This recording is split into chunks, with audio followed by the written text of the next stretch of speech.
We came to Melbourne to have a chat to Josh Frydenberg. Of course, he's under fire right now from a whole bunch of fake independents, the soft left, all the rest of it. But of course, his main job, after being a local MP, is to be the treasurer of the country. He put together, with Scott Morrison, JobKeeper, and I believe that alone is a reason why they deserve another 3 years. They save people's lives.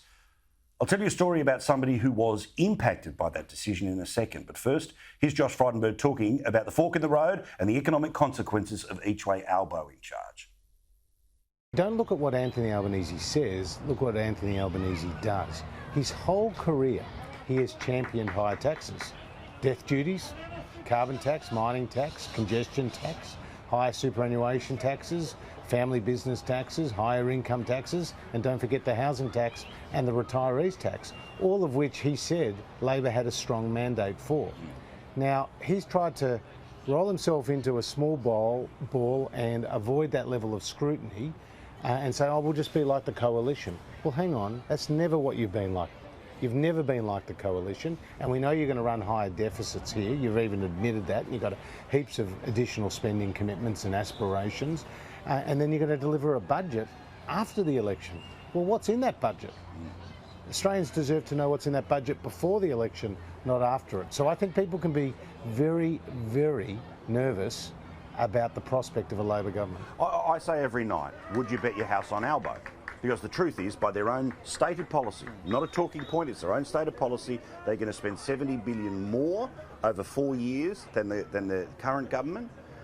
Their policies when it comes to extra pressure on business, it speeds up inflation, it speeds up interest rates, let alone the 40% thing of trying to own people's houses. Is that what you think one of the questions people have to ask themselves before they go to the booth? Would you bet your joint house on Albo? And also that they haven't put one policy in for official costings. We've put 27 in. Yeah, well. Right, so you can go to the Treasury and the Finance website, you can look there and see coalition policy and the costing done independently. You don't get that with the Labor Party. You'll probably get it a minute to midnight ahead of election day. And that's because they don't like that level of scrutiny. And Anthony Albanese didn't know the cash rate, didn't know the unemployment rate, never held a Treasury portfolio, never delivered a budget, championed high taxes his whole career. This guy is not fit to be the Prime Minister. So the immediate challenge to you here is obviously, Labor gets enough and then falls back, the fake independent, and it's hard to work out what the actual support for that person is. That we read about how they are paying volunteers to make it look like they're more popular. They're painting on the side of buildings they don't have permission for. It's true. Obviously, you've got to imagine that there's one vote in it and you've got to fight for every vote in it. But there is such dishonesty in the way that they present themselves. Is that fair? In my case, I'm up against a former long-standing member of the Labor Party who sought to conceal that. When they were asked by the media what is their political background, they said they had none. They said they were a clean skin. They went as far as to say they were a small L Liberal. Well, small L Liberals don't go and attack the Liberal Party and promote the Labor Party. They don't go and join the Labor Party in the way that she did. And this is the issue here. People in Kooyong, they don't want a Labor Party member, otherwise they would have voted for one in the last 120 years, but they haven't. Correct. What they want, right, is a hard-working local, and in my case, somebody who's been the Treasurer and helped steer the economy through a pretty difficult and challenging time. But these so-called independents are asking the community for their vote, but they're not prepared to tell the community how they will vote in the event of a hung parliament. I think that is fundamentally dishonest. But also, our lived experience of the past couple of years was, in 2019, no one knew what was coming. So you have to hire people who have experience to know how to respond to what is unknown. That's what they get with you. They get with you somebody who's in the driver's seat of the country, who can literally help build a clubhouse like you have here, who can help people who are living above that shop. The offering of the independents, in my view, is somebody who can give speeches and interviews on Radio National. Well, that's it. They're no more than a slogan and a billboard. There's a lot of billboards and there's a few little slogans, but there's no detail on the policy.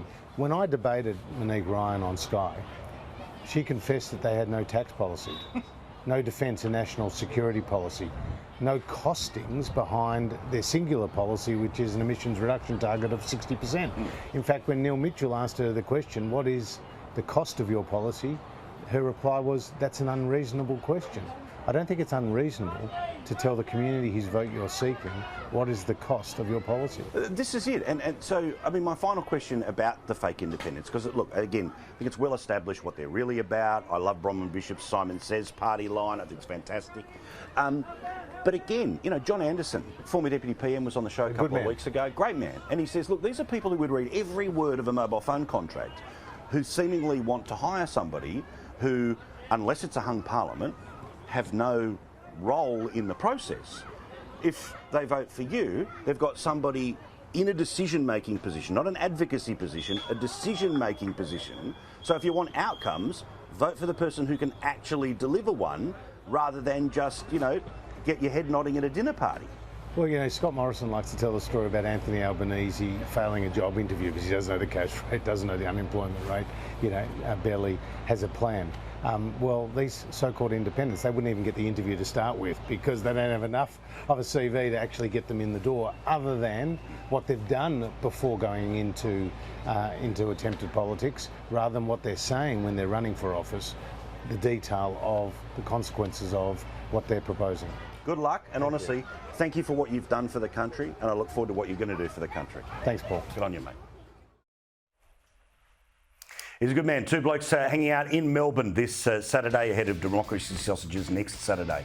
And I saw something amazing at the pre-poll, early voting, and nobody knew that I was there to see it. A bloke who I thought looked like he was going to be one of these sort of, you know, oh-so-woke lefties, puffer jacket and all, makes a beeline to Josh, and I'm thinking, oh, OK, here we go. With tears in his eyes, said, February last year we were going to sack everyone, but thanks for JobKeeper we didn't, and our business is stronger than ever. That's why this isn't over.